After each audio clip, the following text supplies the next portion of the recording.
Andy, thank you so much for joining us this afternoon. You're with the board and senior team of London TravelWatch, and we really appreciate you giving us some time to talk to us about what's going on in London. As you know, London TravelWatch is here to represent the interests of your customers. And in the course of the conversation we're going to have, we'll be asking some of the questions that your customers ask us and raising some of the issues that have come up through our campaigning. Just like to say hello to anybody who's joining us via our YouTube channel. Thanks very much for your interest in what we're doing. In a moment, I'm going to ask you a couple of questions about the kind of overall position. It feels like a long time since we met back in March. In June, you published your latest update on achievement of the targets in the Mayor's transport strategy. And in June, we also had the spending review, which delivered for TfL the long-term financial settlement, which is one of the issues that we talked about last time we met. I know that you've been doing your business planning since the funding announcement. Can you give us an update on your business planning process? And then let's have a conversation about where you think you're going to get to on delivery of some of the targets in the Mayor's strategy. Yeah, thanks, Tricia, and thanks for the opportunity. So I think, firstly, before I get into the business plan, obviously just reflecting on the CSR settlement we received, which, again, thank you for the support that you and other stakeholders provided to help us make the case for why it was so important that London and TfL got that settlement. So £2.2 billion over the next 4 years, starting in April 2026. It's the highest quantum and longest funding settlement that TfL's had for more than 10 years, which is really positive and really good news. Not everything we asked for, which I don't think anybody will be surprised by. So what that does, it enables us to have the clarity and the certainty going forward that we just haven't had for the last 6 years or thereabouts. So that's about 25% of our capital needs. The rest comes through our own financial performance, and that also includes income that we get through the fares box, so passenger fares, but also obviously what we receive through the GLA, through business rate retention and council tax precept. So that's enabled us to, as you rightly say, work on a new business plan. So this is a business plan that will take us to the end of this decade. It's the first multi-year business plan TfL's been able to produce since 2019, which is a positive. The capital funding that we got from government enables us to complete all the key programmes that are already underway. So that accounts for about 50% of the funding that we receive from government. So that is the rollout and full implementation of the Piccadilly line upgrade, the new rolling stock, the DLR fleet rollout. It'll enable us to complete the procurement process to replace the tram fleet in Croydon and Wimbledon, and it also gives us the funding to enter into commercial discussions around the options that exist for the Bakerloo line fleet replacement. So some pretty significant rolling stock, and in addition to that, we also continue to receive the funding that was previously agreed for 10 new Elizabeth line trains. First of those now in production and should start arriving next summer to enable us to grow on the Elizabeth line. So all of that rolling stock is really significant because all of them will increase capacity. All of them will have enhanced customer features, so real-time customer information, air conditioning, better accessibility, and will be more reliable, obviously, than the fleets that they're replacing. So it'll enable us to deliver a better, more consistent service, and we'll have the latest safety features and those sorts of things included. So with that, over time, once we get critical mass, that will also enable us to review timetables. So it's our expectation that we'll increase frequency on the Piccadilly line. So the core of the line through central London will go from 24 trains an hour to 27 trains an hour. The DLR will give us the ability to increase timetables on a number of the branches over the course of the next couple of years as well. And on the tram network, just having a more reliable fleet will give greater certainty of the service levels that have been pretty challenging over the last few years. So that's that. It also gives us the funding for some road renewals. We've already got Gallows Corner underway. It's proving a little problematic because of issues with the ground conditions there and a major water main that's being replaced at the same time. Brent Cross, Croydon flyover. But we continue to make the case with government for access to the £1 billion infrastructure fund that's been talked about. And we're also continuing to make the case for a reapportionment of highways maintenance funding for the whole of London, so that's not just for TfL, as for the boroughs as well. Within the business plan, so the capital bit from government is one element. The next bit is we are continuing to focus on how can we deliver an operating surplus. So we've done it 2 years in a row. We're on track this year to deliver a third, unprecedented compared to any other public transport authority. That then gives us a certainty around what we can do for renewing our existing assets. So not the big chunky stuff like railway, like rolling stock and signalling, but maintenance of the existing assets to make sure that they get replaced. We need to be spending about £1.2 billion a year. We're spending over the course of this business plan, we'll get it up to nearly £900 million a year, which is still a significant amount, but it's less than we ideally would like to do. And that's because we're balancing a trade-off between spending everything on replacing existing assets versus what new things we want to do. And then in terms of other new things, we're working very closely with the Mayor around his ambition, which we share, around making 50% of the tube network step-free. You'll have seen that we've announced feasibility studies for 17 more stations. We now have a pathway to 50% of the tube becoming step-free. We don't have the funding to deliver that. Some assumptions that we will make in the business plan as part of that. We're doing a lot of work with supply chain and innovators on what further accessibility improvements can we make for other customers who have accessibility needs, which isn't step-free. So how do we make it easy for people to navigate on the network on their own?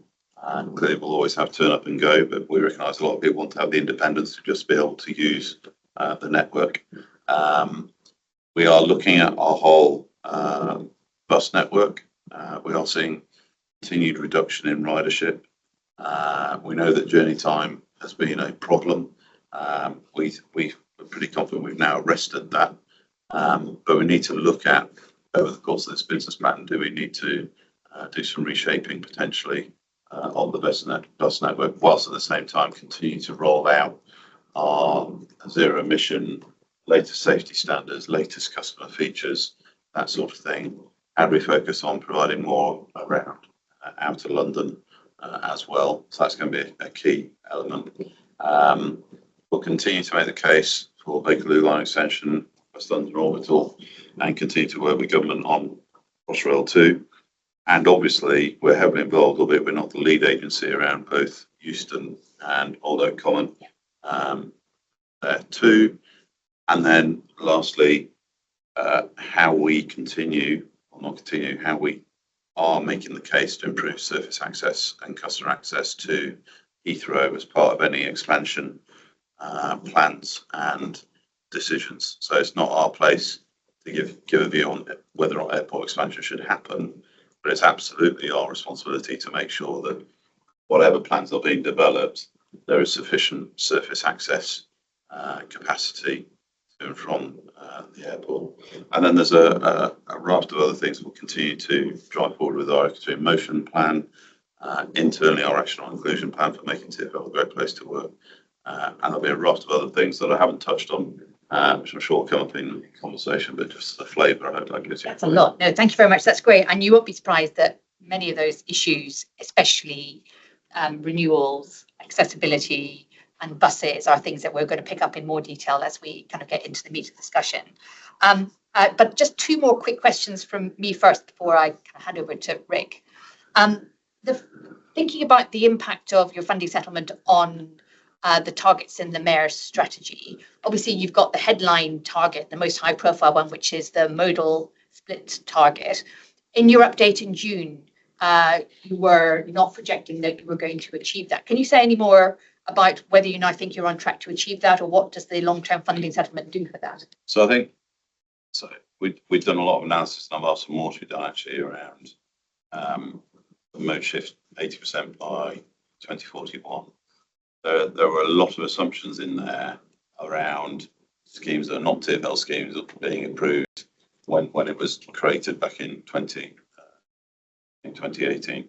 So we're reviewing the impact of that. We're also reviewing the basis under which actually the data is assessed in terms of are we doing the right things, particularly when you consider how much infrastructure we have opened in that time, what ridership has done, but also how you look at things like how cycling has grown, particularly with the advent of dockless e-bikes, etc.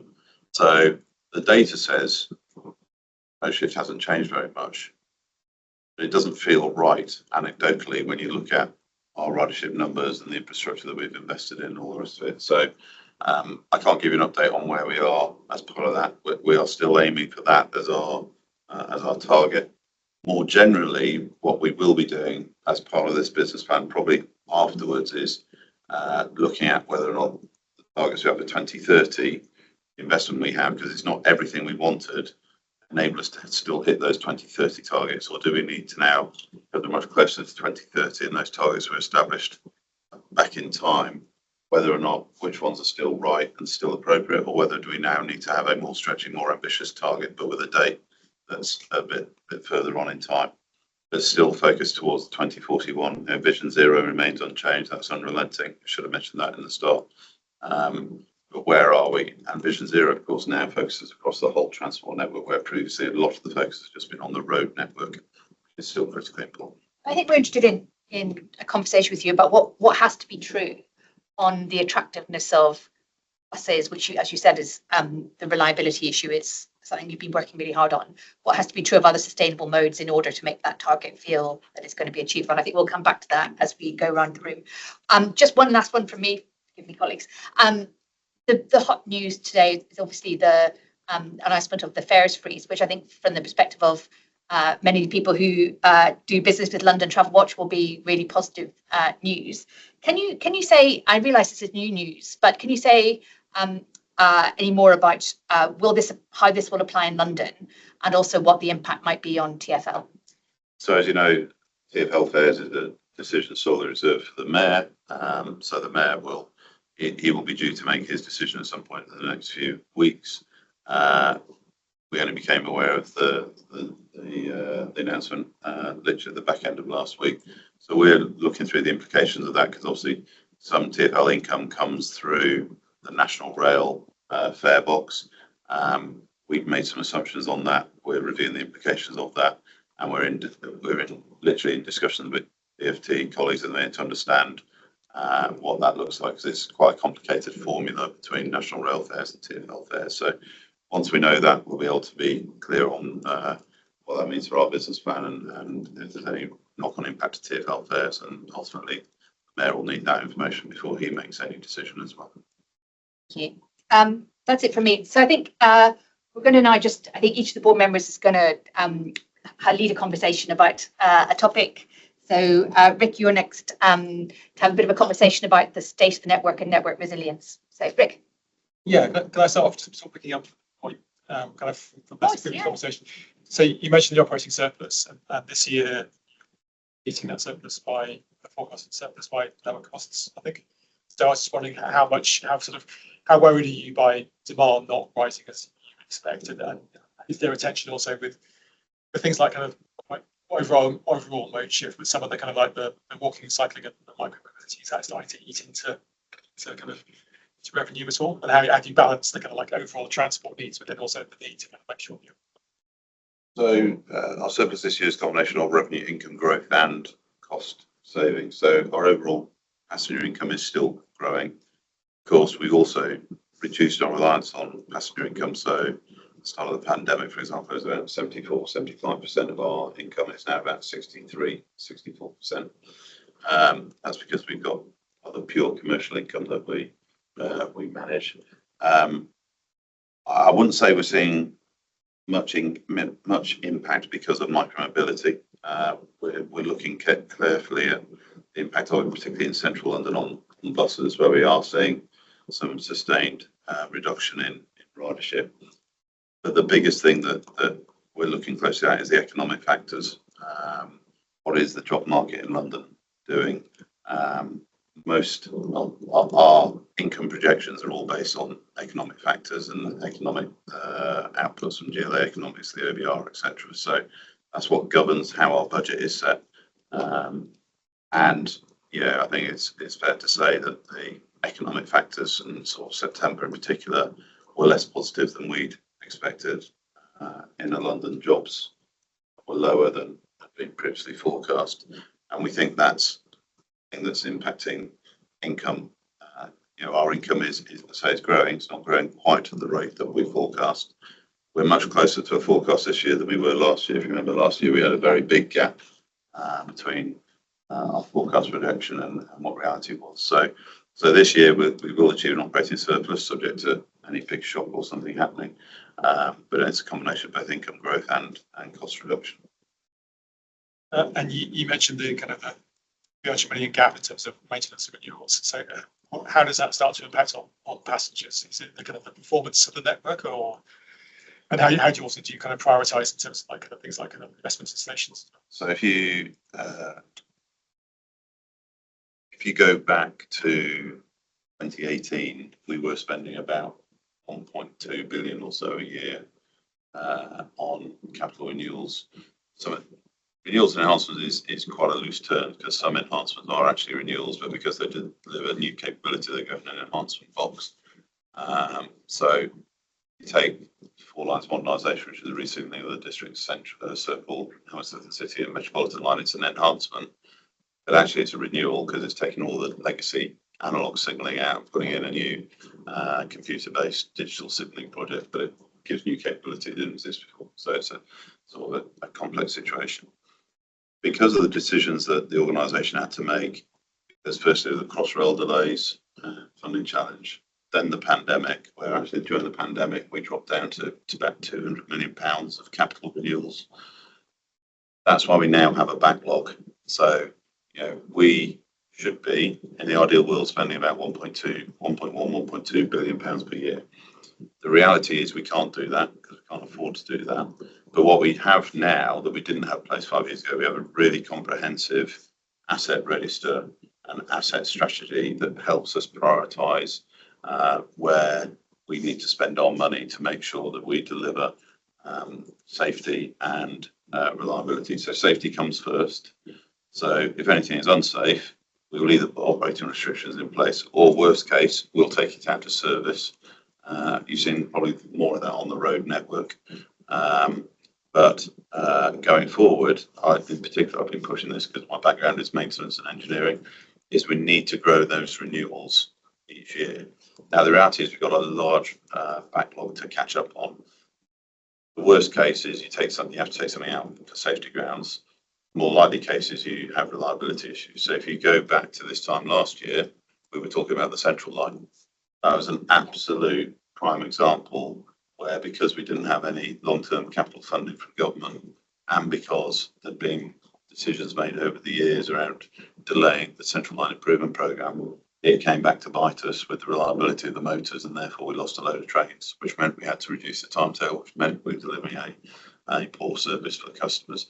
That is a prime example of, if you don't get your renewal spend right, or you make decisions to defer investment to deliver better reliability, it will come back and bite the organisation.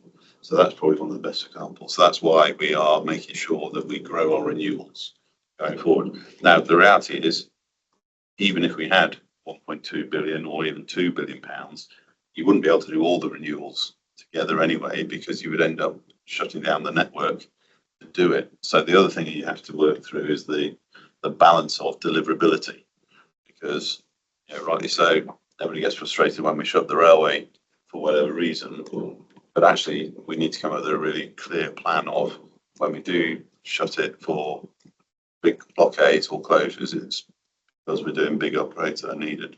Otherwise, you're into constant weekend closures, that last 4 years, which I think are far more disruptive to the travelling public.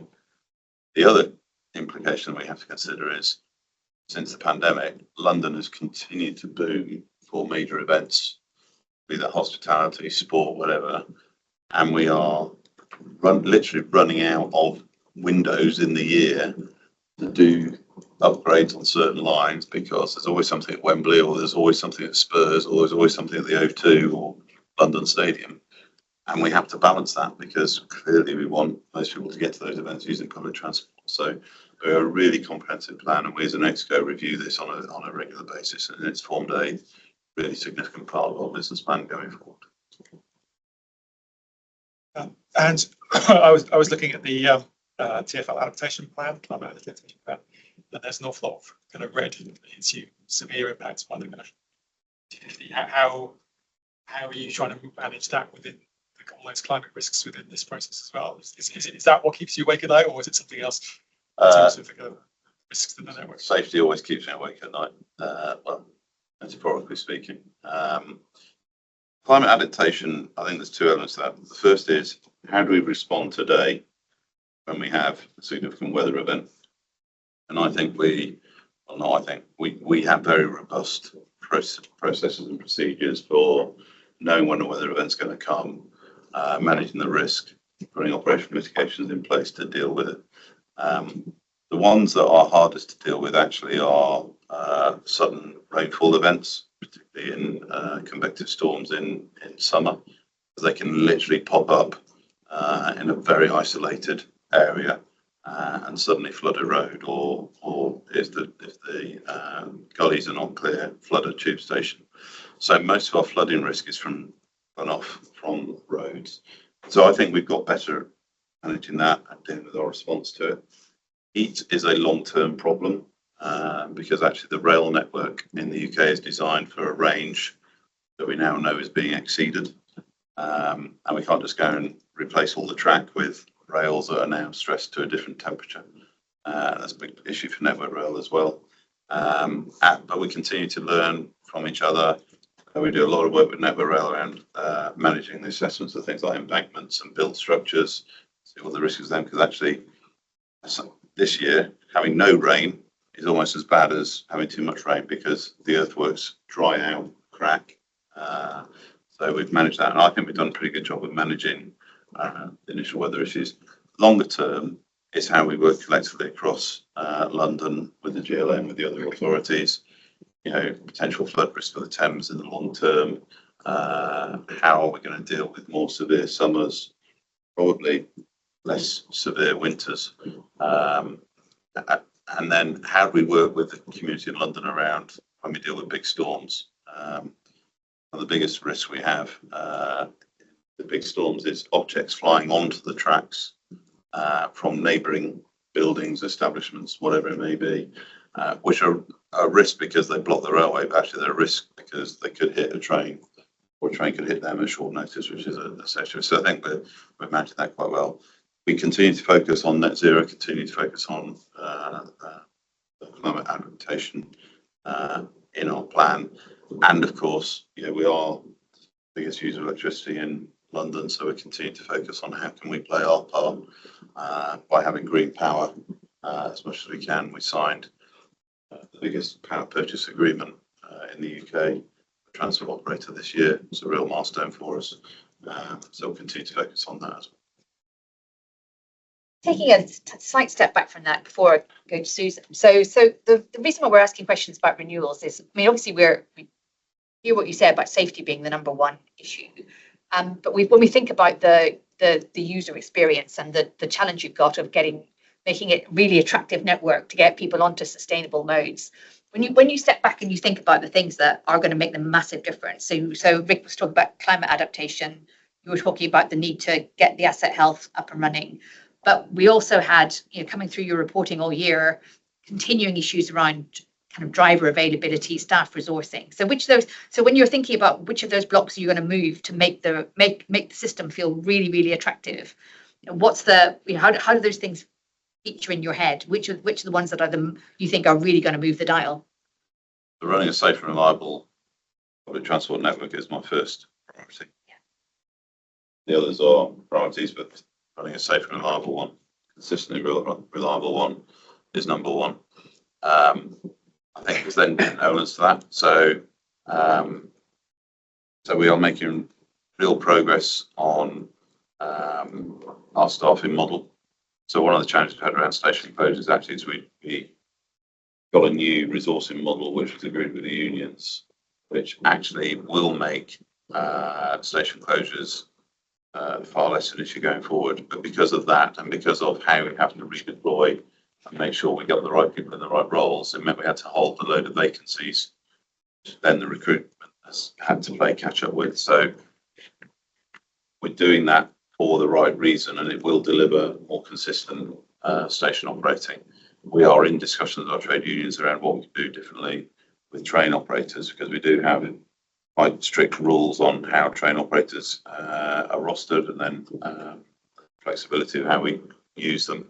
We actually are having fewer train cancellations due to train operators than historically we've had over the last few years. So making sure we have the right people at the right place at the right time, is a basic that we have to make sure we get right all the time.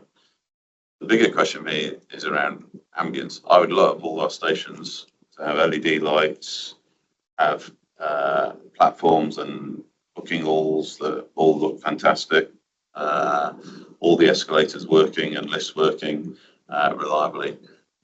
But we are having to compromise across the board. So aesthetics things get moved down the agenda compared to the priorities of fixing escalators, fixing lifts, fixing gate lines, etc.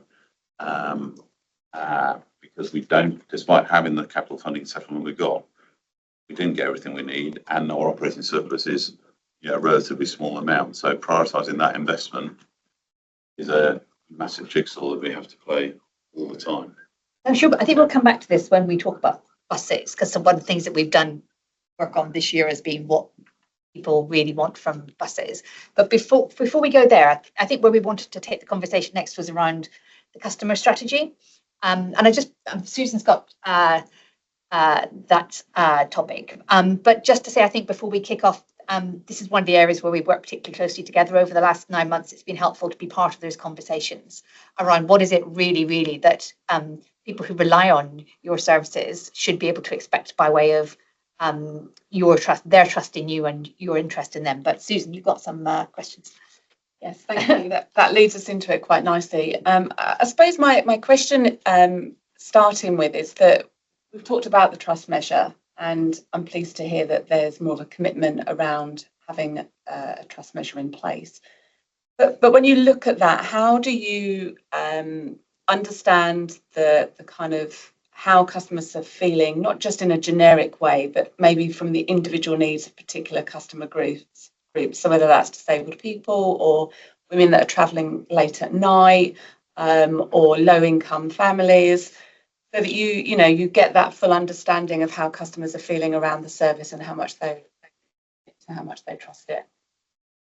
That is a really good question. And the first thing I have to say is we also need to define who our customers are, because I think traditionally everybody thinks about them as rail and bus passengers, but actually we've got our broader customer base. Everybody using a car and paying a charge is a customer, different type of customer nonetheless. I think the key thing is you mentioned various different customer groups there, and we have to recognise not every customer group needs the same service provision and service level. Some need far more, some need different aspects of it. So we do that through a combination of our own surveying and monitoring. We do it through, we rely heavily on advocacy groups and representative groups who represent those different groups of customers.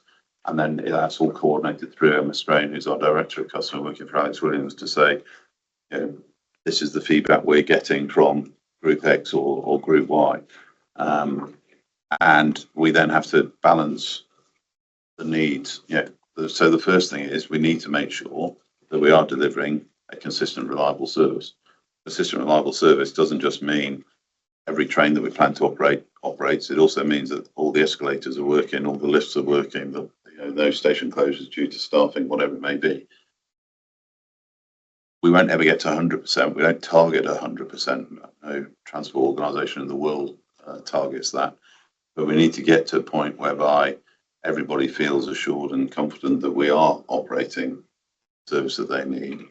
And then linked to that, when something does go wrong, make sure that the customers feel that they have options and are being thought through in terms of how they're supported. So I do think one of the things that I hope people recognise, and I've played a lot on this since I joined, is making sure the customer is the heart of our operational decision making. When I first arrived here, we tend to be more focused on where should the train end up at night, where should the colleagues end up at night, rather than actually where the customer is going to end up if the train ends up in the wrong place, for example. Big focus, Lorna Murphy is our director of buses, reducing the number of times a bus route stops short because decision is taken to turn it, because otherwise we'll end up with all the buses all day being out of sync.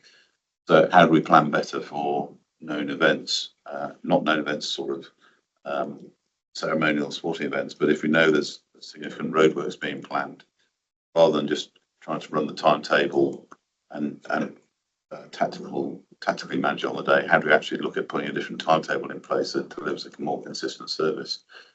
You said that's an issue that comes through our caseworking a lot, isn't it, Susan? So people do understand that sometimes you have to change the pattern of the buses, or sometimes you have to turn them around, but they can be a bit bemused about the fact that it comes as a surprise. Yeah. And it's just one of those things that keeps, when we have our board discussions, it just keep coming up as something that people come to us about. Yeah. So it's great to hear you say that. So Claire is our CEO, Lorna is our director of buses, very focused on that. And Lorna spent 16 years working on the other side of the fence, the bus operator, so she understands what it's like as well. So that's really key. And I guess at the end of the day, it comes back to looking at what's the majority of the feedback, the majority of the issues that we need to tackle, because we won't be able to tackle all of them. Where are the ones that we need to really focus in based on the feedback we get from those various customer groups? And I think, just touching on that, one of the themes that consistently comes up is those passengers that are subjected to antisocial behaviour. And just wondered if you could talk a little bit more about what you're doing for those passengers in response to experiencing that antisocial behaviour, rather than maybe just a focus on reporting for it. Well, I think this is a societal issue, frankly. Both antisocial behaviour to passengers and also to our staff. We have a zero tolerance to hate crime. We are working more than ever with both the Met and the BTP around making sure that they follow up and take action when there are crimes acted on. On the buses, we spend a lot of time and are doing more with the bus operating companies and the bus drivers to see what the bus drivers can do, deal with any antisocial behaviour on buses. Really hard though for a single individual to do that, and particularly if there is more than one person undertaking that behaviour. Now they can always stop, and this is what we ask them to do in the worst situation: stop and call it in, so then they can get additional support. But we have to recognise that in certain circumstances there's not a lot that a single member of staff can do without calling for more backup, and that's what ultimately they would do. It's also why we are continuing to work, huge focus on dealing with reducing violence against women and girls. Why we're working with the Met with the trial CCTV in bus stops, improving the lighting on those. That'll be another element of our business plan going forward. Our active bystander campaign that has been very well received, actually, has gone live in cinemas and on some TV channels, because we also need to make sure vulnerable people are protected and other people can step in and help as well. Rollout 4G, 5G on the tube network will continue to make a difference, because people will be able to report in real time when there's any incidents and that sort of thing. We've done a full review of all our help points to make sure that they are active and working as they should. But we need everybody to recognise that the antisocial behaviour needs to be dealt with by society, and that's why we're working hard with with government and the police forces to do that, because any of it is unacceptable. And when I bring that into colleagues and workplace violence, fair evasion falls into this category as well. I mean, I was on a bus just last week with 4 colleagues, and somebody came on the middle doors, and just stood there. Unfortunately, I was wearing my TfL coat. I asked the gentleman nicely to go and tap at the front of the bus, which he did. A lot of people would be nervous to do that. And that could have turned into quite a challenging situation if he had decided to act in a different way. And that's things that our colleagues are dealing with every day. We have on average over 200 incidents a week of staff being either verbally or physically abused on our network. It is completely unacceptable. It comes from aviation. Just doesn't happen. Totally different travel mode. The other advantage aviation have is if you abuse a member of airline staff, you're banned, and you certainly won't be getting on the aeroplane. So we're also working with the police and see what more we can do to refuse people travel on the network and how to enforce that more effectively. So it's a real challenge. And do you think that for the wider travelling public that they get enough visibility on what you are doing, that they can understand the complexity of it, but get to see the commitments that you're making? Probably not. I mean, look, one thing you say is that we are a very low crime environment. We operate a huge network. Actually, the number of incidents is thankfully very low. Do people have enough awareness? Probably not. I guess there's an interesting question back saying how many of them want to have that awareness. And we can spend an awful lot of money and the outload of marketing information and putting more posters up in stations, whatever. I don't know what benefit that would necessarily, would it make a bigger difference or not? I think it's more through stakeholder advocacy with the likes of yourselves and other organisations. So you do realise what TfL is doing. We do large elements of that. But I think it's, we carry across our network over 11 million people a day. I think there's a very, very, very small percentage of them who really want to know a lot more about it or would be interested if we provided it. So it's around the value in doing that versus what I really want is people to feel safe when they're travelling on the network. I don't just mean feel safe in terms of risk of crime, but feel safe in terms of antisocial behaviour and that sort of thing. And that's what I think we need to really focus on. But any insight you've got, we're very happy to.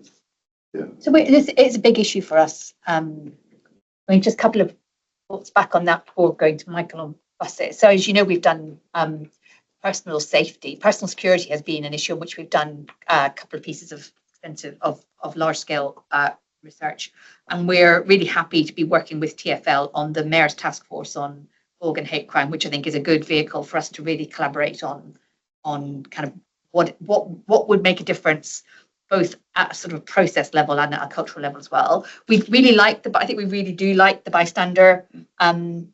I think it's really practical and it's got really nice feedback. So thank you for involving us in that as well.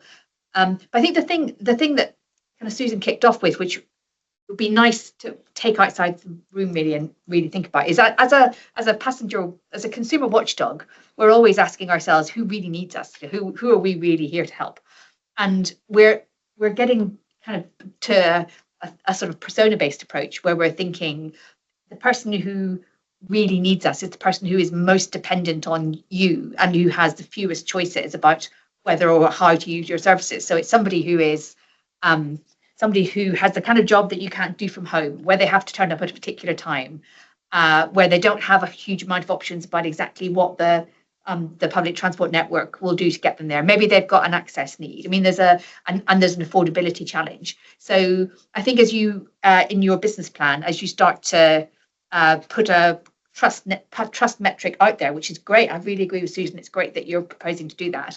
Trying to get below the averages and what does it mean for that person with all those characteristics, or how they're the person who needs us most and who needs you most, and seeing how you're doing in making life better for them would be a really interesting thing to do through your business plan period. Yeah, no, don't disagree. I think there's a real question of how we monitor and track it. Yeah. Um, And we'd be really interested. I think I'm really happy that we've built this partnership on the trust metric this year. I think trying to get under the skin of it next year would be a great thing to do. Michael, we said, I think I've said about 3 times we're going to talk about buses. I think we are actually now. I think we are actually now going to talk about buses. Thanks. So, Andy, maybe we can go back to one of the set of comments you made at the start around buses, and I guess heads up is that I guess we're looking for a bit of comfort here around buses. So, same starting point as yourselves, which is that we want to see an improvement in bus performance. We know that when it comes to shorter journey times, it means more passengers and lower costs. Trend hasn't been great. Average bus speeds are pretty much the same as they were 5 years ago. There was a bus action plan introduced more than 3 years ago now. It hasn't changed that picture. We know that there's now a bus program of 25 measures, and there's a top 7, which Lorna and the team tell us are going to move the dial.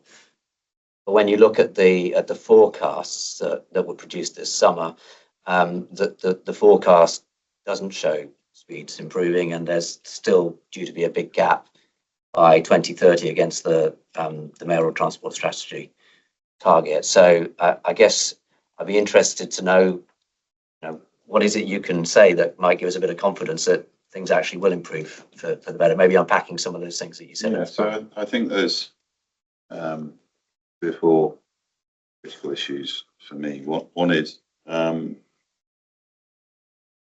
have to recognise 95% of our bus network isn't even on TfL roads. So the first thing we've got to do is work better with the boroughs on how we coordinate road space usage, utility works, that side of it. So the lane rental scheme, what we're doing with Bus Sense, which is new technology we're putting on all the traffic lights to enable buses to be prioritised. What more we can do? We're thinking through some, I think, quite ambitious plans around bus priority going forward, because the reality is we need to give more road space to buses going forward. That's going to have the single biggest difference, and then make sure that between us and the boroughs we have proper control of utility works, be they emergency ones or planned ones. Lane rental scheme is really key. We're in discussion with the DfT around how can we have better ability to bring in lane rentals. That's a process whereby utility providers are charged for digging up the road and in effect charge more if they don't complete it within the allotted time frame, and that money goes back into the public transport, in particular the bus network and the road network.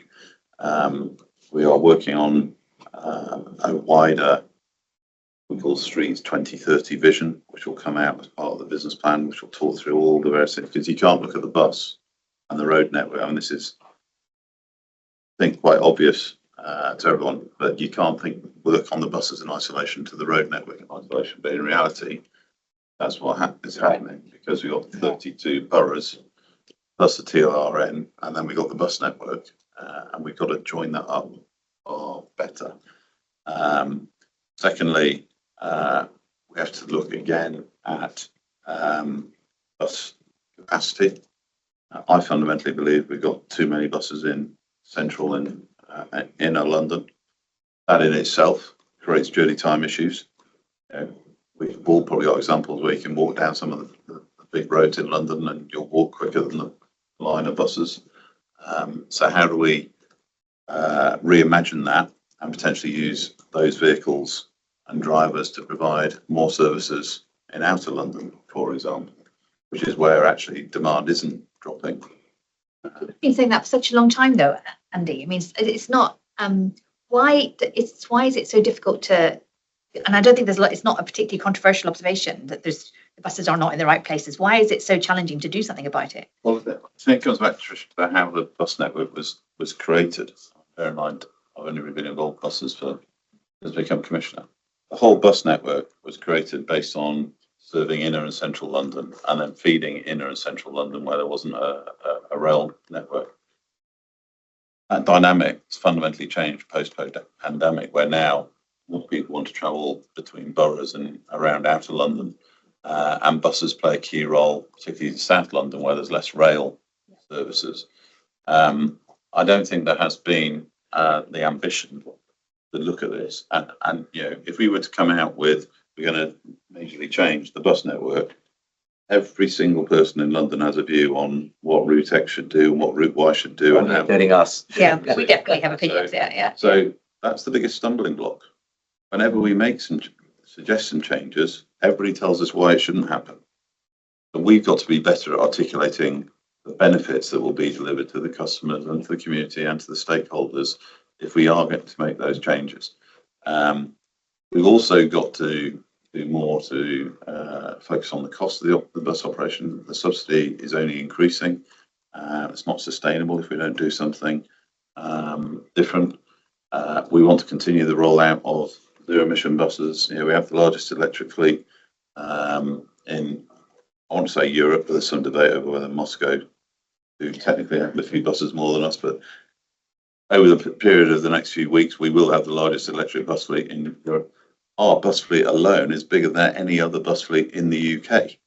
It's now over 2,500 buses, but we've still got another 6,500 that we need to replace. We now have the latest safety designs, so chance of somebody being injured on a bus or by a bus in London is far lower than is any other part of the country. We've got to continue that focus. We've got to stop looking at them as individual elements and bring it all together as a package. What's the network? What's the service? What's the long-term vehicle of the future? What's the customer experience on board and at the shelters? And how do we manage that?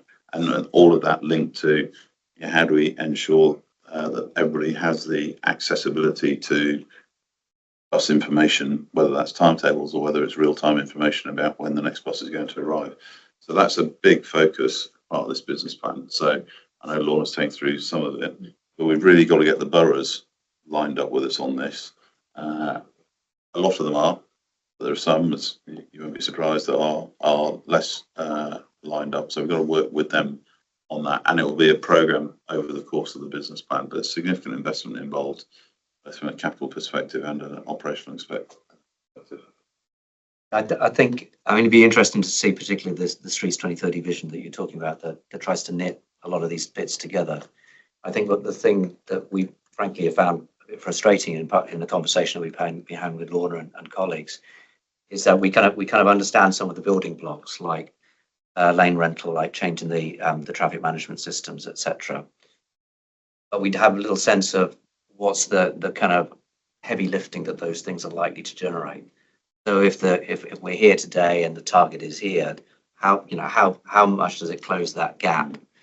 And we have no sense of that, other than these are important things they're supposed to. And I guess given that been 3 years since the action plan was published and things haven't changed, I guess we're naturally questioning. Not that these are the right things to do, but how far they will make an impact, because the evidence at the moment seems to suggest that they haven't quite delivered in the way that one would have expected. Well, and that's because some of the things that we try to do have been blocked or we're not being able to get approval for, like lane rental, for example. And we're still having challenging conversations with on that. So we can have all the plans in the world, but if our key partners we don't enable us to make it happen, then we will end up with the same challenge. But I think this is the first time ever. We've also been guilty in the past saying, well, the director of buses is responsible for sorting out buses. Lorna does not own the streets, and she's not responsible for the roadworks on the streets. She's not responsible even for the ones on the TLR end. So for the first time ever, and this may come as a surprise, but this is something I've enabled. We've got every relevant department across TfL working together as a single team, working on what the bus programme for the business plan will be. That's the first time that's ever happened. Even when we had the old surface and LU structure, you still didn't have one person until it came up to the managing director being responsible for that. Now we've got a group of people who've all got skin in the game to make sure that the bus network has a plan to improve. Now, I can't tell you whether or not bus sense will deliver 10%, 20%, or 30%. The teams will have some ideas and a range, and that's something we could definitely talk to you about offline. Because if we didn't think it was going to make a difference, we wouldn't do it. But I recognise we've got to give you the confidence that something's got to improve this time around. And to be fair, we've got that conversation lined up for a few weeks, but it's taken a few bites of the cherry to try and get there. So hopefully that picture will become clearer when we have that conversation. I have to confess, I did the bus deregulation outside London legislation back in the 1980s. It's not my finest star as a policymaker. But one of the things that's been really interesting to see just in the last few years is as the bus net markets have changed outside London, there's real energy behind buses in many other cities. And I'm kind of just wondering how that's, whether there are things that are happening outside London. London is different for like decades. Are there things that are happening in some other cities where it's been quite challenging to keep that, to be top of the class? Are there ways in which other cities are managing buses or evolving their bus offer, which you're going, actually, that's pretty good, we should be doing that here as well? Certainly on the commercial model. We've helped Manchester because helped them learn from some of the mistakes that we've made. So I think so there's a lot of focus, for example, on Manchester, Liverpool, West Midlands, all this. They are coming from a position of where London was 20 years ago to a position now of being a similar model to London, but slightly different. So the big advantage that I think that Manchester has is they've gone to geographic contracting. So we are looking at that. We are route by route. They're transitioning from the model they were at straight into geographic. One of the reasons they've done that is because some of the advice and experience that we've had in London, changing from a route by route contracted model to a geographic model, really challenging. And the other challenging is actually the vast majority of bus depots in London we don't own.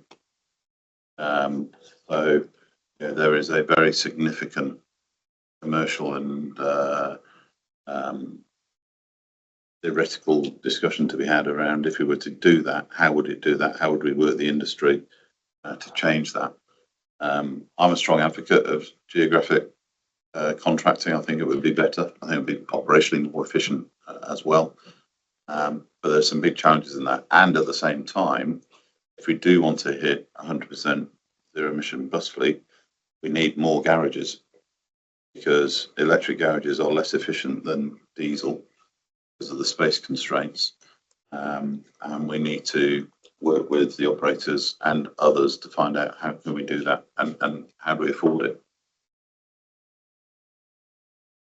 Were you done, Michael? I did have a corollary, but as a Go supplementary, for it. but I don't want buses to be the only thing we talk about. It actually is something we did touch on in one of the earlier set of comments, which is about bus driver behaviour. So one step back, buses of all the TfL public transport modes attract the highest rate of complaints, which you guys will know, and it's been rising recently. And within that, in terms of our casework, our appeals casework, bus driver complaints tend to be the highest category. And I just wondered whether there was some sort of plan or target or strategy within TfL to do something about that. We think there should be, and we'd love to work with you guys in trying to address that. But I don't know if there's something already in play with the operators or otherwise to try and do something. Yes, we've got 25,000 bus drivers across London, average, making sure that they do treat customers with respect, that they do are courteous and do deal with any issues that arise on the bus in the most appropriate fashion is a really key priority for us. So again, this is something Lorna has picked up with the operators. It'd be interesting actually to look at the data between rail and bus in terms of the context. The nature of the complaints, because I obviously a lot of complaints to me as well is how many of them are driving behaviour, how many of them are customer contact issues, but how many of them are single complaints on an individual bus versus perhaps on a train where we may get a number of complaints because of one train journey, rarely the driver, because the driver interaction with train passengers is quite different. So it'd be quite interesting to do some analysis. I'll perhaps ask the team to look at that. But yeah, Lorna is very focused on that, and she is working through what more can we do to improve driver behaviours and driver responsiveness. Of course, it's also linked to making sure that we provide them and the operators provide them with the appropriate facilities so that they feel that they are valued, and to make sure when there's adverse weather that they're also dealing with that as well. We know there are issues, particularly when temperatures are really high. Older buses don't have air conditioning. So, making sure people are in the appropriate place when they get on their bus to start their journey, rather than not, because they don't feel they're being valued by their operator or by TfL is an important element to this. But I have to say, whilst the numbers may be the highest, I do think it's a very low percentage of the total number of bus drivers and bus routes that we operate. So you have to put it in that context, and we do think our bus drivers operate on their own, operate all hours of the day, all parts of London, and the buses are most affordable, most accessible transport mode. We're very proud of it, but yeah, we can always be better, and Lorna will certainly be looking at that. Yeah, and I'm not expecting you to give us the kind of detailed answer, but I think that sense of getting underneath the surface of the figures and understanding what's driving, because I think our perception is when you see, when we get appeals going to us and people are complaining about what a bus driver did or didn't do, actually there's something that's behind that. So it may be that the service was stopped early, and that actually may be a function of control as well. Exactly. But it's the bus driver that's the lightning rod for them. But it's getting under the skin of that and then saying, well, what can we do about the root cause of the dissatisfaction? Yeah, and that's the point that's really important, is this behaviour of the individual driver, or is it we put the driver in a position where they are base of TfL and therefore they're the one having to deliver a message that the customer doesn't like? And when that is the case, we need to make sure that they're in the best possible position to deliver that in the most customer friendly fashion. And that's not always easy. It's really good to go to the opening of the Kingston bus. I think that's since we last met, where I met a few drivers and who were talking very positively about the better facilities, better ability to feed themselves. It was all kind of a lot better. But I did make me wonder whether this was something where there was a difference between, because these are not your employees, right? These are whether you benchmark across your different companies and whether you see any difference in in driver behaviour from different companies. We track I think that. it'd be interesting to it'd be interesting to follow up on that. I'm sure Lorna will be happy to have great. a further discussion with you on that. I think we're doing quite well. We've got two more kind of areas to have a conversation with, but I mean, if there's anything that you'd like to ask us, that's also absolutely fine. I'm not sure I've totally lived up to the. I've not. I think I've not totally lived up to the billing of conversational, but we're getting there. So Lara is going to pick up a few issues that we've got around just dealing with the kind of affordability and also fare evasion. Lara. So we did talk briefly about fare evasion earlier in the conversation, and I was struck by your statement. 11 million people travel on the network each day, and I think it'd be interesting to get your perspective on that in terms of fare evasion. It's not a big proportion of that vast number of people, but it feels like there's a bit of a gap between perception and reality. I think probably all of us have seen some of the various things on social media and online and on the news about people, videoing themselves, at stations and seeing people trying to jump the barriers. What do you think? What is your kind of strategy around that in terms of having a more targeted approach to revenue protection? I mean, is it really clear what's TfL's responsibility, what's responsibility of BTP and the other elements in it? And what more can we do to tackle it? Even if it is relatively small, the perception seems bigger. And so that drives, I think, a lot of the discontent, particularly when you then link it to affordability and fares, Yeah. people feeling like, I'm paying for this, it's expensive, but there are people who aren't paying. So I think there's a few issues there. So a key part of our business plan is going to be aiming to reduce fare evasion down from current levels about 1.5% across the network. 1.5% would make us, if not the lowest in the world, right up there. Really? Yeah. So if you compare us to New York, Washington, Paris, our fare evasion levels are far lower, which is really interesting when you go on Paris and you look at some of the size of their gate lines and that sort of thing. People still find a way to get through. You take Washington, for example. So that I was with their CEO at an industry conference in the summer. Their fare evasion was up at 45%.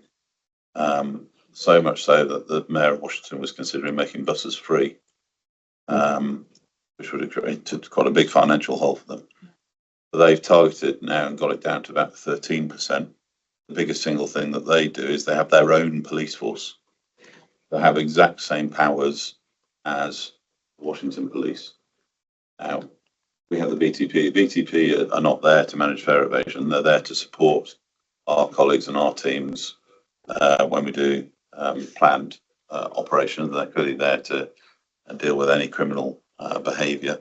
But we've invested a lot in more staff, revenue protection teams, and also our transport security enforcement officers who now have the ability to go on trains and do checks. Part of the new contract with the operator of the DLR is that the member of staff on the DLR train now has the ability to do fare checks. So if you're on the DLR, you will more often than not now have your ticket checked by the member of staff on board. Really important on the DLR because, of course, it's an open network apart from a bank. So that's really important. And then we've got some money in the business plan for capital investment in new technology. Now, we're yet to work out what the new technology needs to be. So whether that's physical infrastructure or whether it's literally technology, we're looking at what other metros are doing in particular to see what their experience is. There are some metros completely open. How are they tracking that? How do they ensure people pay for it? So that's on the rail side. Buses, it is down to us having more staff on there to support buses. I've been on many more buses now where the drivers will not drive off until somebody's tapped their card, and it's really important that happens. But equally, again, it's a societal issue. It ballooned after the pandemic, and we've got to make sure people realise it's unacceptable to do that. We will ask our staff to have an initial conversation, but we don't ask them to actively intervene because I referenced the near on 200 workplace violence and incidents each week. The vast majority of those come from people who are being challenged about not paying for their ticket. So why anybody thinks it's acceptable to A, not pay for their fare, but B, to then either verbally or physically attack a member of staff, frankly, should not be using our network. And that's why I talk about we want to do more to ban people from using the network. And this isn't just a TfL issue, it's a public transport issue more widely. That's why we've done a lot of collaboration with our demonstrating what we do, the TV series. That was the last one. We've done 3 series now. The last one was a joint one with us in South Western Railway. You can see what our revenue protection teams do. You can see the scale of the investigations that we do into persistent fare evaders. People who owe us thousands of pounds, we will catch them. So anybody who thinks they're using a pass that belongs to a relative, but they're not using it, that's acceptable. It isn't, and we will catch them, and we will take them to court if needs be. So more of that. But the key thing is around making sure that ultimately over time we make it as difficult as possible and as unacceptable as possible for people to evade. But it's a joint issue for public transport across the country.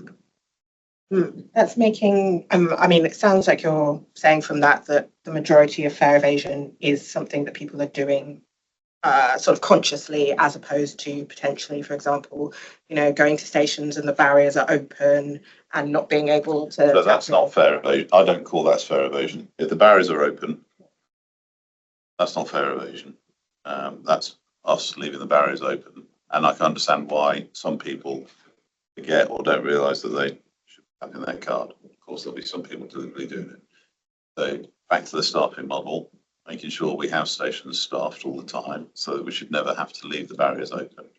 And the only times we leave the barriers open is when we do it in mass events where it's a planned process and we have the auto collection element in play. So, but in everyday station use, we should never have the gates open unless it is a single staff station and they're having to deal with a specific incident of some sort. But I personally don't classify that as fare evasion. Technically it is, because if you haven't tapped in, you haven't tapped in. But we need to make it clear. So, deliberate fare evasion, people pushing behind gates. The biggest challenge we have is wide angle gates, accessible gates, because the speed at which they close, it's easy for people to move through. But that's a really fine balance, because if they close much quicker, somebody has a genuine need to go through with a buggy or in a wheelchair, they haven't got time to get through. That's not an accessible gate. So, and that's where we need to be more alert in terms of having our colleagues there to deal with that. And we do sometimes say to ourselves, we're a consumer watchdog. Why are we asking questions about fare evasion? That's an odd thing for us to be concerned about. But I think we are, though, because it's the risk is the amount of attention that it's getting as an issue is normalizing it.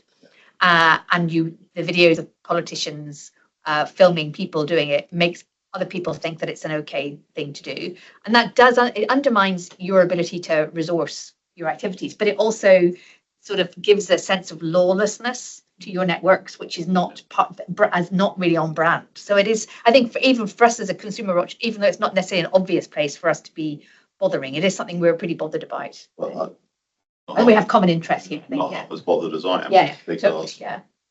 When I'm saying we're financially constrained, if we know we're losing between 100 and 200 million pounds a year, that's 100, 200 million pounds a year that we can't spend on other things. And you mentioned politicians. Personally, I think it's highly irresponsible for anybody to film something and post it on social media, particularly when it's not actually being done for those purposes. And get into the specifics. Yeah. But to give you an idea how difficult it was, I arrived at Paddington Station late one evening a few months ago. I heard a load of shouting going on in the new ticket hall. I was going out that way, so I went out that way. There was a member of our Gateline staff being verbally abused by a pretty young woman who was slightly intoxicated. It was literally hurling abuse at him because she didn't have a ticket. So she'd obviously got onto the network, was adamant she was going to walk out. He wouldn't open the gates for her. She couldn't get through. I then walked through the gate. She came in behind me, so walked through behind me, literally pushing me through. I turned round, said who I was. I then stood there. No bit of a lie, stood there for 30 minutes being verbally abused about what right did I have to make her pay for a ticket. Well, you can imagine how that conversation went. And she came back into the station 4 times over that 30-minute period. I didn't leave because I didn't want the staff member to be left on their own. And this is at 9:30, 10 o'clock at night, weekday night. And that individual thought that was perfectly acceptable. And she, as far as she's concerned, she'd done nothing wrong. That reflects really well on you, but it's also completely unacceptable that your staff should have to put up with anything like that. And I think we're completely, on the same. And I don't say that because of what I did. I say that because that is unfortunately day in, day out. Many of our colleagues are having to experience every day of every week. As again, comes back to it's a societal issue, but it's a low proportion. It doesn't feel like it because of how some social media is used. compared to other networks, we're much lower. But of course, we want to get it lower because, as I say, every pound we don't retain is a pound we can't spend on improving the network. And that's what people forget. We don't make a profit, pay to our shareholders, make an operating surplus to cover our costs, but to reinvest in the network as a whole. There's a good reason why we do speak up, because the vast majority of the travelling public pay their way. Yeah. Exactly. Which is downright feel is That's bloody what they want. unfair. Yeah, that's what they Other want. people Yeah. like that really egregious case, you know. So I think it sort of reinforces the need for, like, as you were saying, the visibility of enforcement as well, and that enforcement is not just prioritised around revenue protection of targeting where it's where you might be losing the most money from verification, but it's also important for passengers to be able to see TfL is visibly enforcing the norm that you pay. Yeah, but it is really difficult. We've got 272 tube stations, 43 Elizabeth line stations. We got the numbers for the DLR, the tram network, 9,000 buses. You can't put an enforcement or revenue protection officer in every location. So that's why we have to do it in a targeted way. That's why we ask our staff to try and point out to people they haven't paid. And people who make genuine mistakes will always put their hands up and go to the machine or tap in or whatever. Not worried about them, because actually they're genuine mistakes. It's the deliberate verbal, that's the side of it. And that's why we do target it to the areas where we know which geographies and which locations are more prolific. And that's why we also do joint operations with the BTP and that side of it. And probably seen on TV some of the cases where we've done planned operations, and some of these people then decide to attack a police officer. They lose their mind. I mean, it's crazy. We would love to have complete enforcement across the network, but it's just not a practical, affordable thing, because it would actually cost a lot more money to do that. It is being really patient. But can I just say, are there things that we and other watchdogs can do to help on this? Because it may be an area where we can help with messaging or in how we're handling casework or something. I don't know what that is. I'm not, having said that, I can't think what it is, but maybe I just say, if there are things that we could do to help manage those expectations, then I think we'd be happy to do that. It'd be interesting to know, Yeah. because obviously, whilst a lot of your focus is TfL, there's a lot of other public transport within London that isn't TfL. So understanding, and maybe we should be able to get this through the RDG or others, but how does fare evasion in London compare to fare evasion elsewhere? We are fortunate because we have pretty well a closed network, so we can tell people are travelling or not tapping in and that sort of thing. Whereas a completely open network, it's really difficult. And I think, and maybe there's some analysis we can do as part of Project Oval, which is the rolling out contactless in the wider southeast, to see is there any change in fare evasion at those stations that have now gone contactless, for example, because it's an industry problem. And I also think more that we can do to make the penalties harder. I do think we need to find a way of persistent offenders or people who abuse transport staff should be given higher penalties. It's quite interesting when you look at, I think the legislation was changed around retail workers. If you abuse or physically assault a retail worker now, you get far higher, there's the risk of a far higher penalty than there is if you do that to a public transport worker. Yeah. I'm really keen that we look at that, because Yeah. we should be, why are public transport workers not in that category? Particularly when you look at the number of occasions they intervene in life-saving situations. Look at the incredible bravery of Sam and the team on the LNER train the other week. We have stories all the time. So far this year, we've had 427 interventions where members of TfL staff have intervened where somebody might have been considering taking their life. That's a huge number. But these people are highly trained, highly capable, highly committed people who want to do the very best for the travelling public in London and the vulnerable.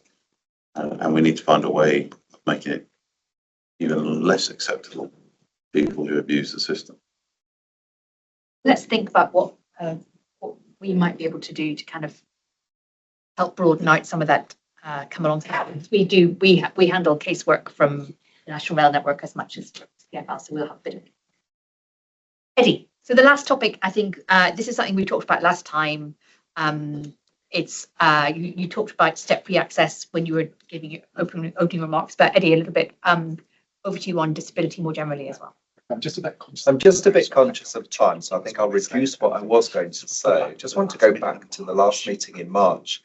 The day after our last meeting, the Commons Transport Select Committee report was released, and it painted a very damning picture of the experiences that disabled travellers face on British transport networks. And there's nothing to suggest that the picture is different in London. But in that report, 2/3 of disabled respondents said that they face difficulties or discrimination most or all of the time. Over half of the disabled respondents said that they have decided not to use transport on occasion just because of the difficulties they encounter. Just want to move on to lifts and the discussions that we had last time and the cleansed data that you provided, which was very helpful. And I'm not quite sure what the cleansed data referred to. It was over 4 years, from 139 in 2021, increasing each year, to 2024 being 774. What do those numbers represent within the cleansed data? Because the question I raised was the 6,000 hours per year of lifts not being available. But how does that slot in with the data? I'm just, if, for example, I can give you an example. The lift at Edmonton Green has been out of order for 111 days in 1 year. How would that be represented within that data for 2025?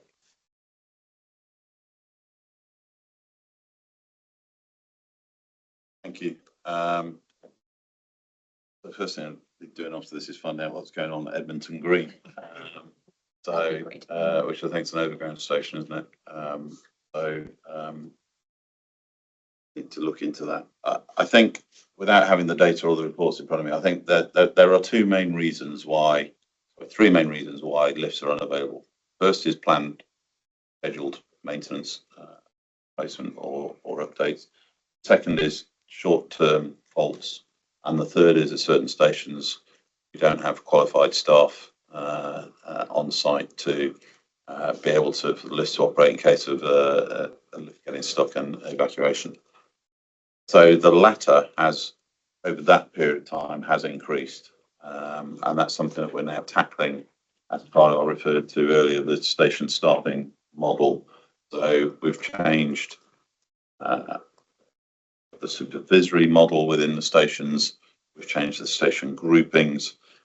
So going forward, I expect the latter issue to reduce significantly. So I expect that we should always have suitably qualified staff available to operate lifts. So we should get to a point, I can't say be 100% of the time, but it should be very close to it, that when the lift is physically serviceable, there should always be somebody qualified on site to enable it to be used by customers. Come back to the first point, long-term replacement and scheduling. We need to be better at advertising when we're doing that. I think we do, but I think we still need to do more. I think we're still quite short notice in terms of saying, from next week, Southwark Station is going to be out. Don't quote me on that because I think it is actually next week. But how do we give people, particularly regular customers, better visibility that a lift's going to be out, whether it's for a week or 6 months or whatever it may be? Linked to that, we're on a big drive on actually how do we reduce the downtime for those scheduled works. So why does it take 6 or 12 months to replace a lift or an escalator? Now, there's often very good reasons for that particular escalator. They're way more complex, very tight environments. But lifts, what more can we do? How can we incentivize our lifts and escalator contractors to get lifts back into service more quickly and in a reliable way? And then The second element is the short notice. Lifts failed, it's out of service. So two parts to that. Firstly, how do we continue to focus on giving better notification in advance that a lift is unavailable at a particular station or platform? There's a real focus on that at the minute through our customer, both our customer comms team in areas, Emma's area, but also in ops, to be joined up around if we detect a fault in a lift, how we quickly communicate that, how do we get it out in a more obvious fashion. One of the biggest elements of doing that is we've just trialled and are now fitting technology to the lifts, whereby the lifts will self-report directly to our control centre here to say that it's got a fault. We've never had that before, and that's new technology. And then that will enable us to both speed up the response to get a suitably qualified person to go and look at the issue, but also give us the ability to put better communications out so we can let the line know, we can let the train operators know, we can put it on TfL Go. We're also starting to push notifications on TfL Go, so I would expect TfL Go to be able to notify people if a lift is out of action going forward. Now, that obviously doesn't help people who may not be digitally enabled, but also how do we provide better information in stations on the lines to say, you know, the lift at Southwark is out, so need lift access, go to Waterloo or Bermondsey, for example. So there's a number of work streams, all of which I would hope and expect those numbers to improve quite significantly, certainly over the next 12 months and certainly over the course of the business plan. Because the other thing I've been very clear about, there's a lot of focus for us on how do we get towards that 50% of LU stations being step-free. That is pointless if 50% of the lifts at those stations are not working. So we've got to be far better at that. And then how do we work in particular with Network Rail on the overground network, where some of the assets are ours and some of the assets are theirs, so that we improve that.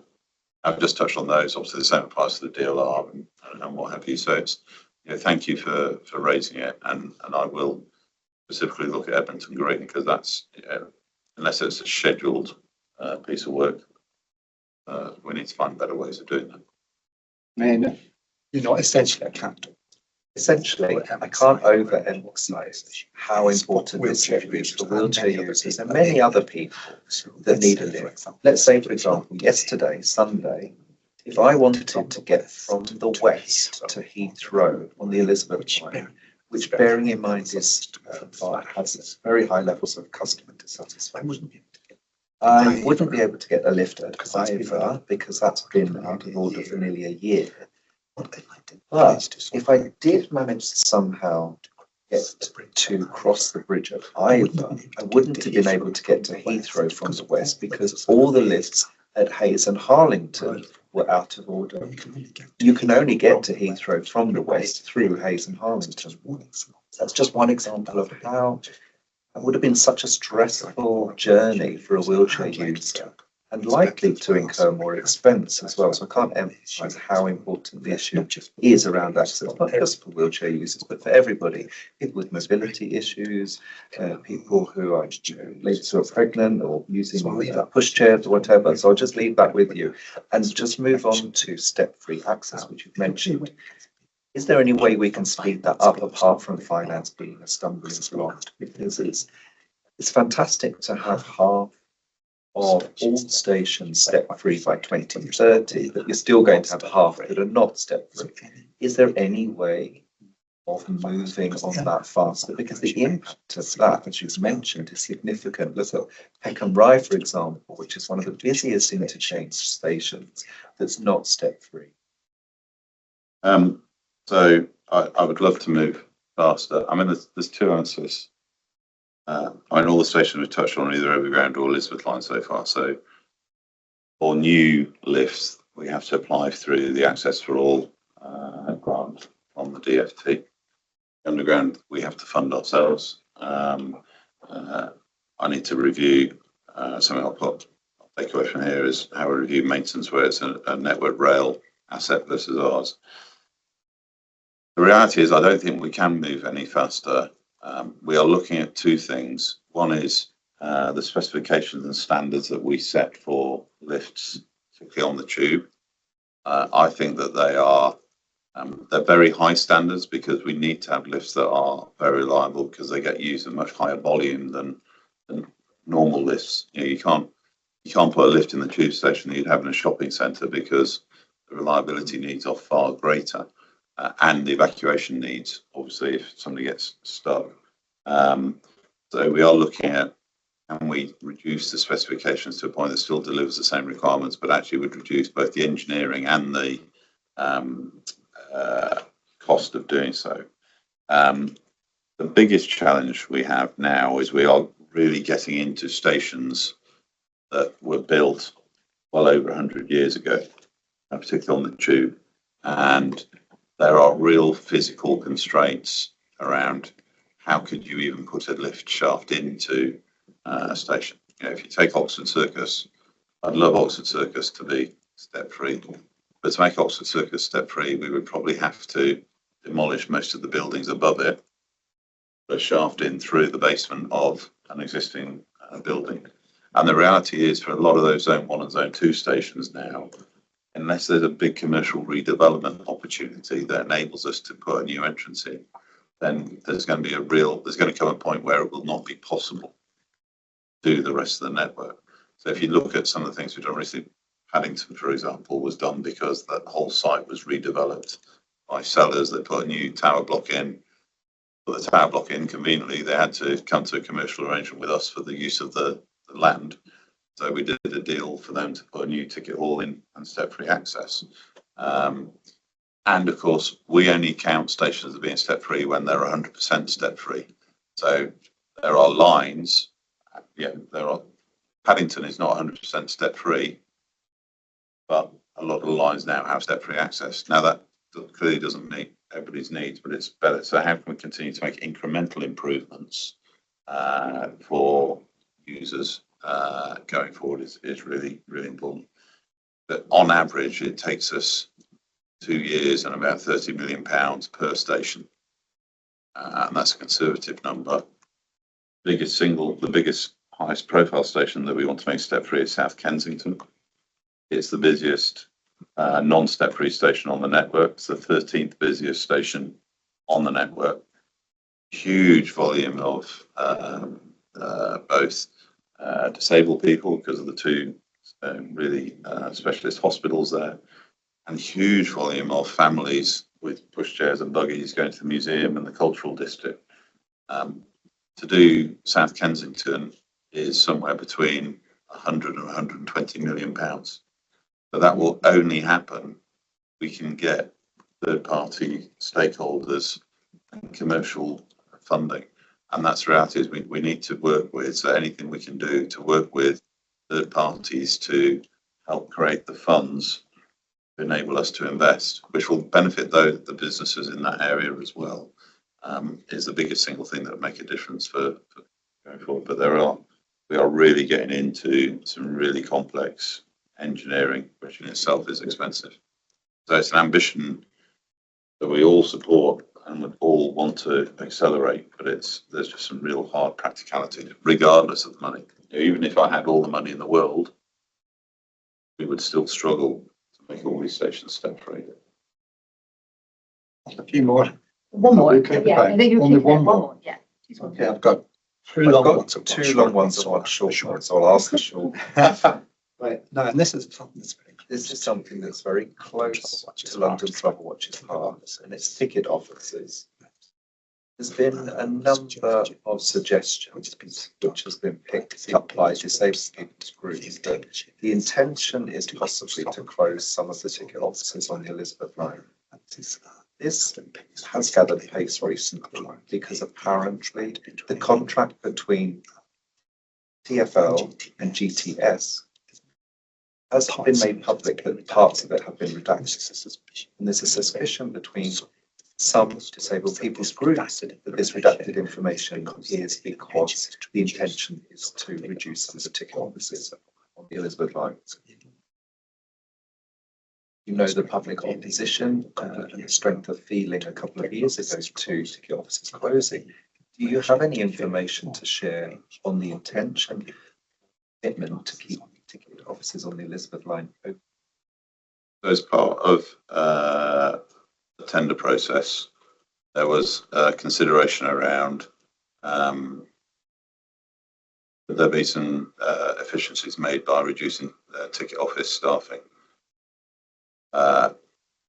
We are not going ahead with that. As been very clear, we've been very clear, we have no intention to close ticket offices on the Elizabeth line.